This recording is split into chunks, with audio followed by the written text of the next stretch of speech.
ہمارے آج کے پروگرام کا موضوع بخار ہے۔ فیور، بخار، انفلوئنزا، یہ تمام چیزیں ایسی ہیں جس میں ملیریا بھی شامل ہے، ٹائیفائیڈ بھی شامل ہے کہ جس میں جسم کی حرارت اعتدال سے ہٹ جاتی ہے اور ڈس بیلنس ہو جاتی ہے۔ بنیادی طور پہ حرارت ہمارے جسم کو جینے کے لیے ضروری ہے۔ بعض حکماء نے حرارت کو روح بھی قرار دیا کہ جسم کی روح جو ہے وہ حرارت ہوتی ہے اور حرارت جسم کی ضرورت ہے جس کی بنیاد پر انسان زندہ ہے۔ 97 98 کی حرارت ہر جسم میں موجود ہوتی ہے، اور اگر یہ حرارت نہ ہو، اگر یہ حرارت معدوم ہو جائے تو پھر انسان بھی لاغر اور کمزور ہو جاتا ہے۔ اور اس کے لیے سب سے اہم چیز یہ ہے کہ اگر ہم بیلنس ڈائٹ لیں، بیلنس غذائیں لیں، جسم کو حرارت دینے کے لیے، جسم کو جلا دینے کے لیے، جسم کو قوت دینے کے لیے بچوں سے لے کے بوڑھے تک کو غذا لینی ضروری ہوتی ہے۔ غذا ہمارے جسم کی ضرورت ہے، غذا میں پروٹین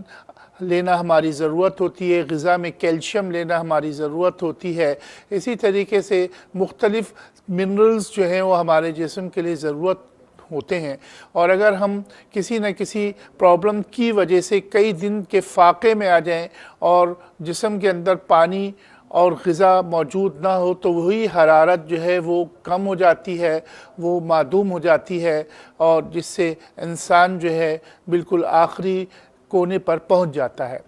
ہمیں سب سے پہلی چیز جو آج ڈسکس کرنی ہے وہ یہ کہ اس وقت موسم میں جو بخار موجود ہے اور جسے ڈاکٹرز وائرل انفیکشن کہہ رہے ہیں، میں نے کئی جگہوں پہ ہاسپٹلز میں بھی دیکھا کہ وہاں پہ لائن لگی ہوئی ہے، لوگوں کو اچانک جو ہے وہ 104 بخار ہو گیا، اچانک 105 بخار ہو گیا، اور اس کے بعد وہ بخار کو کنٹرول کرنے کے لیے چیک کیا جاتا ہے کہ کہیں چیسٹ انفیکشن ہے، تھروٹ انفیکشن ہے، لیکن حرارت تیزی سے ہے کہ وہ بڑھتی جاتی ہے۔ نبی اکرم صلی اللہ علیہ وسلم کے زمانے میں جب آپ نے ہجرت کی اور جب آپ مدینہ کی طرف تشریف لے کر گئے تو حضرت عمر رضی اللہ تعالیٰ عنہ شدید بخار میں آ گئے۔ وہ بخار گو کہ تھکن کا تھا، سفر کا تھا، لیکن آپ صلی اللہ علیہ وسلم نے جو علاج بتایا، حضرت عائشہ رضی اللہ تعالیٰ عنہ سے مروی ہے کہ آپ نے فوری طور پہ ان کو پانی